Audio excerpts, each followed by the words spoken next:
How's it going? Ryan here at etrailer.com. Today on our 2019 GMC Sierra 2500, we're going to be taking a look at and showing you how to install the B&W Underbed Gooseneck trailer hitch with a custom installation kit. Being that this is an underbed kit, all of our main components are going to be located here on the underside of our truck, which in turn means we're going to have full bed access here up top. We're not going to have any rails or hardware taking up space. That's going to be especially useful when we're working around the job site, maybe throwing a few motorcycles in the back of the truck, or even some luggage when we're taking the family on vacation. The ball is going to be 2 5/16 of an inch, and it is a turnover ball. So what that means is when we're not using it, you can pull it out, flip it over, and actually store it inside of the hitch. That way we don't have to worry about losing it or have it rolling around in the back seat of our truck. This can also easily be converted over to a fifth wheel using the B&W Companion, which more or less it's an adapter that goes in here. That way if you got multiple trailers, some are goosenecks, some are fifth wheels, you'll be able to tow all of them with one kit. This is going to have a gross towing weight capacity of 30,000 pounds.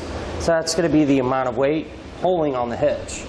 So that's the weight of your trailer plus anything you might have on it. It's going to have a vertical load limit of 7,500 pounds. So that's going to be the amount of weight pushing down on the hitch. I do want to point out, it's never a bad idea to check with your truck's owner's manual to make sure you can pull that much weight. You're going to have some spring-loaded safety chain hooks, which are really easy to pull up when you need them, and you'll have more than enough room to use just about any size hook. However, when you're not using them, they're going to sit nice and flush against the bottom of the bed, and since they're spring-loaded, you're really not going to have to worry about them rattling and making a bunch of noise. Now, one of the big differences I noticed about this kit in comparison to some of the others is the craftsmanship. The overall quality of the brackets are very nice and heavy-duty. Everything fits really well, which in turn makes your overall experience much better. This is one I'd personally recommend to my friends and family. Another advantage I noticed this one has is how easy the handle is to use. It doesn't take much effort at all to pull it out, turn it to the left a little, and that'll lock it into place. With some of the other ones, they're a little more flimsy, they're much harder to keep locked in place, and overall you just kind of have to fight with them a little more. When the handle is pushed completely in, that means it is in the lock position. And if you want to remove your ball or flip it over, all you would do is pull out, turn it to the left a little, and that'll lock it in that open position. So you then can go in the bed, do what you need to do with the ball. Then when you're ready to lock it again, simply just pull towards you a little bit, turn it back to the right, and let it go back into place. And since everything does fit so nice, many of our customers said they didn't really have any issues at all getting the hitch installed. Speaking of which, let's go ahead and put it on together now. To begin our install, I went ahead and removed our spare tire just to give us a little bit more room to work. To make our install a little bit easier, we're going to remove our wheel well liner. Now this is going to be held in place with multiple T15 Torx bit screws just like this.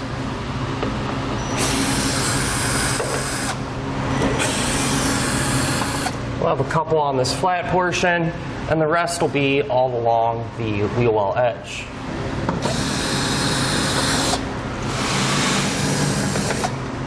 Once all the screws are removed, you can kind of grab the edge of the liner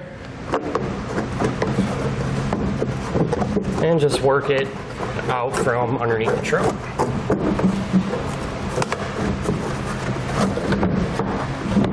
We'll set it off to the side and then repeat this same process over on the other side. Now underneath the truck, if you come over to the passenger side, we're going to have a heat shield that we need to remove. Now it's going to be held in place by 4 13mm bolts. We're going to have one right here on the top. We're going to have one back here on top. And then on the frame rail, we're going to have 2. One here, and one a little closer to the front of the truck.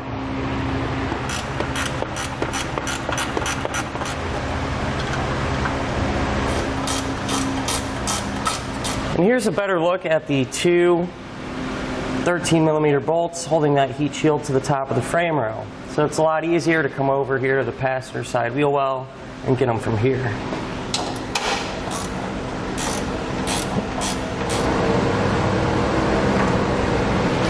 With all the bolts removed, we can now go back under the truck and take out our heat shield. Now we're able to just snake our heat shield out from underneath. So now we can hop up in the bed of the truck, and we're going to take a few measurements, which are found in the instructions, to find where we need to drill our hole.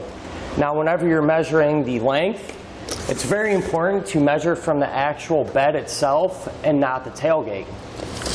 Once you find the length, you're going to want to find the center of the bed. So what you can do is measure the distance in between the wheel wells, divide it by 2, and that'll give you your center. Now where those two lines intersect, that's where you're going to want to make a mark, and then we can start to drill it out. We're going to first start by using a small drill bit to make a pilot hole.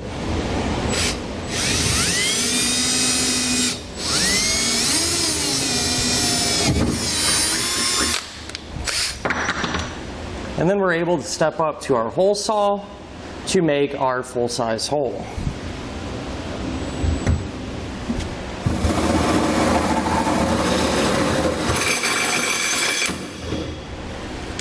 Once you drill their hole out, it's a good idea to take a file and just kind of work the edges around the hole to clean up any burrs. Now we'll go ahead and vacuum up all of our metal shavings. Now what I like to do, just to help prevent any rust or corrosion, since we do have a little bit of exposed metal, is just use some clear spray paint and cover that metal up. Now if we come over here to the passenger side wheel well, we're going to have to cut a small opening here along this pinch weld to allow us enough room to get our cross members in and out.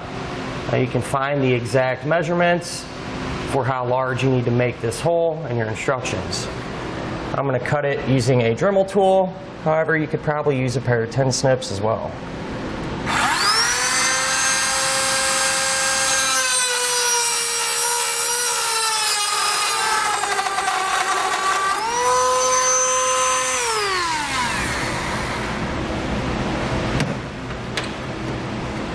Now I went ahead and used a file again to kind of sand down those sharp edges and hit it with some clear spray paint to help keep that bare metal protected.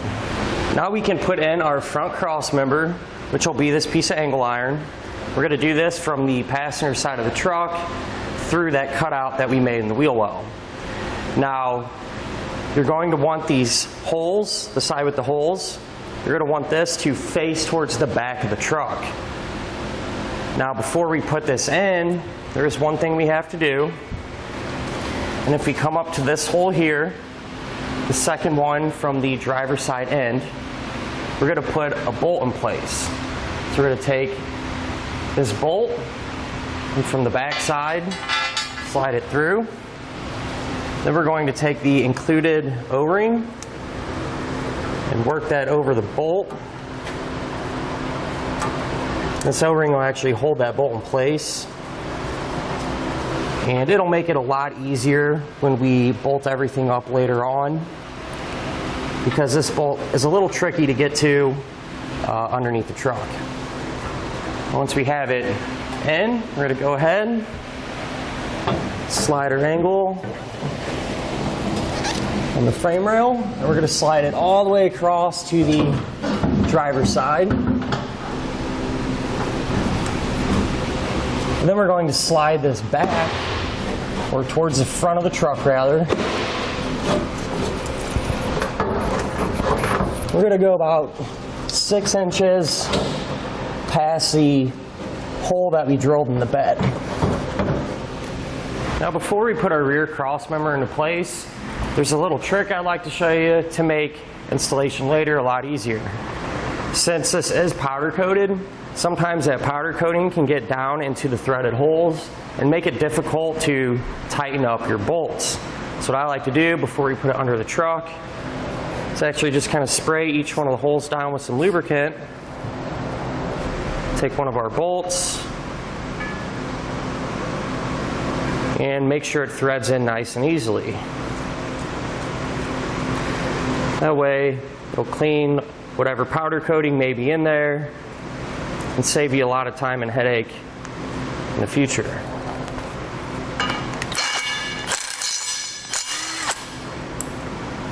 Now I'm going to do that for all the holes in our crossmember. The holes on our rear crossmember are going to be offset. What I mean by that is these aren't going to be dead center in the middle of our bar. What we're going to do when we put this in is make sure that the holes are offset on the side that's closest to the edge here, and those are going to face like this. So those are going to sit down towards the frame. So what we'll do is slide this in, go all the way across the other frame rail,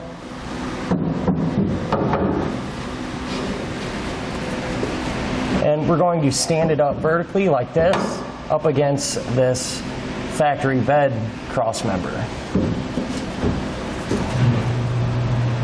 Now if you're having a little bit of trouble getting this to stand up, what we can do is go underneath the bed, and I'll show you a trick to make it a lot easier to get to stand upright. We'll take an adjustable wrench, put it around our crossmember, and that'll give us the leverage that we need to stand it upright. We're going to take this and push it flat against our bed support. Now we can take our center section and put that into place. Now you notice where our ball goes, this is going to be offset towards one side, and we're going to make sure that the side closest to the edge here is facing towards the back of the truck. Now we can go ahead and lift the center section up into place.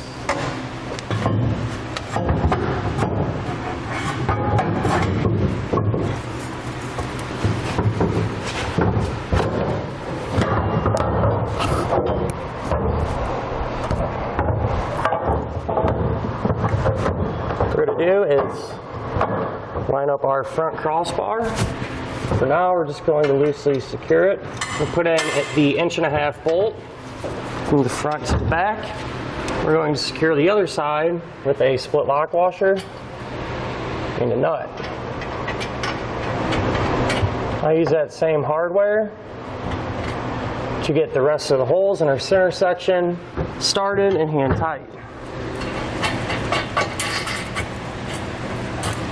So now I came up here into the bed of our truck and made an apparatus that's going to help hold our hitch flat against the bed, as well as keep it centered in our hole. So what I did, 2 big blocks, 2x4 across, then I just have your typical toe strap. Put one hook down in the hitch where the pin comes through, wrapped it around the board, connected the other hook to that same pin, and then you're able to pull the slack out, and that'll pull your hitch up, and you're able to move it side to side and front and back and get it nice and centered. So now what we can do is loosely secure our rear crossmember to our center section. Now the hardware that we're going to use to do that are these 2" bolts. And we'll put on a split lock washer followed by a flat washer. I'm just going to get all these hand tight. And I'm going to use that same hardware combination for the remaining holes here. Now we can install our side plates. We're going to start over here on the passenger side. Now you can identify the passenger side by this piece of metal here. The side that's a little bit thinner, that's going to point towards the rear of the truck. Now how this is going to work is these angles are going to fit in between our cross members, and then these holes in the side plate are going to line up with factory threaded holes in our frame rail. So we'll get those hand tight. What we're going to do to secure those is use a large bolt, a split lock washer, and a flat washer. Line it up. Just get a couple threads started. We can do the same thing with this hole here. Same hardware. Now we're going to secure our side plate to our rear crossmember. So to do that, we'll take an 1.5 bolt, a split lock washer, followed by a flat washer. We're going to come in from this side and just thread it in hand tight. To secure our side plate to our front crossmember, what we're going to do is take an 1.5 bolt from the front of the truck, run it through. We're going to put on a flat washer, a split lock washer, and finally just a nut. I'll get that hand tight for now too. With all of our hardware in place and hand tight, now would be a good time to hop up in the bed of the truck and make sure everything is still centered. Now we can come underneath and tighten up all of our hardware that's connecting our center section to our cross members.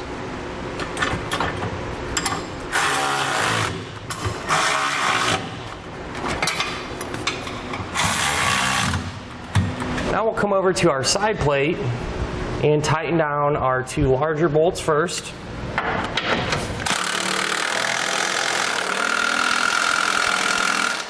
And then we're going to tighten down our hardware that's holding our side plate to our cross beams.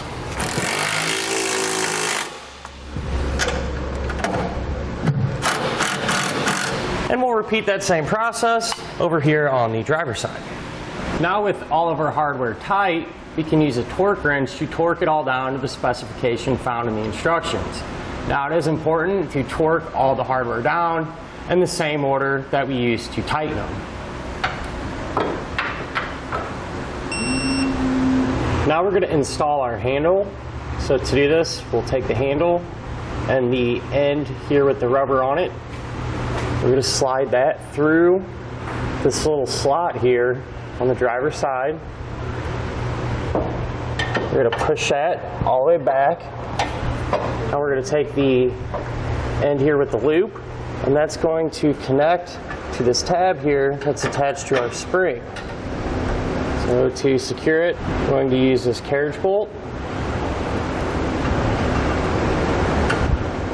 The other side, I'm going to secure it using a flange nut. Then I'll go ahead and snug it down using a 1/2-inch wrench.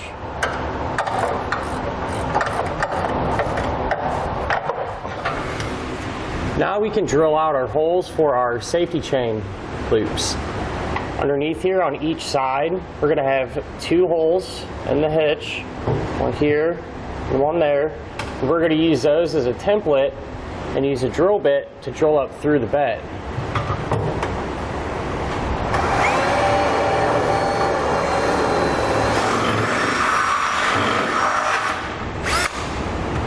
I'm just going to repeat that same process for the 3 remaining holes. After we drill our holes from underneath, we can come back up in the bed, vacuum up our metal shavings that we made, and once again use a little spray paint to cover up that bare metal. Once that's done, we can take our safety chain U-bolts and drop them into place. Make sure that they go up and down freely. Now back underneath, we can put our springs on our safety chain U-bolts. So what we're going to do is take the spring, run it over the U-bolt. We're going to take a nut and get it started. Go ahead and do the same thing for the other side. Now we can tighten these down. And we're going to tighten them down until the bottom of the nut is flush with the bottom of the bolt.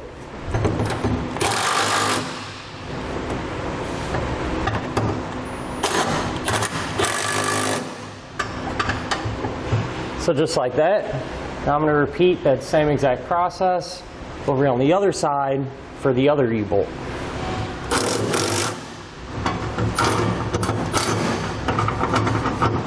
Now at this point, we're able to reinstall our wheel well liners.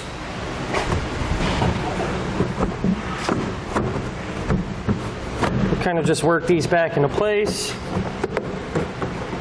and re-secure them using factory hardware. Now once you get the driver's side wheel well back in, you're going to notice that it's going to block our handle. So what I'm going to do is just mark out a little area here and cut that out. That way it'll give us the clearance we need to easily operate our handle. Now to cut this, I'm just going to use some tin snips, but it is relatively thin, almost like a cardboard material. So you could use a sharp utility knife or even a Dremel tool.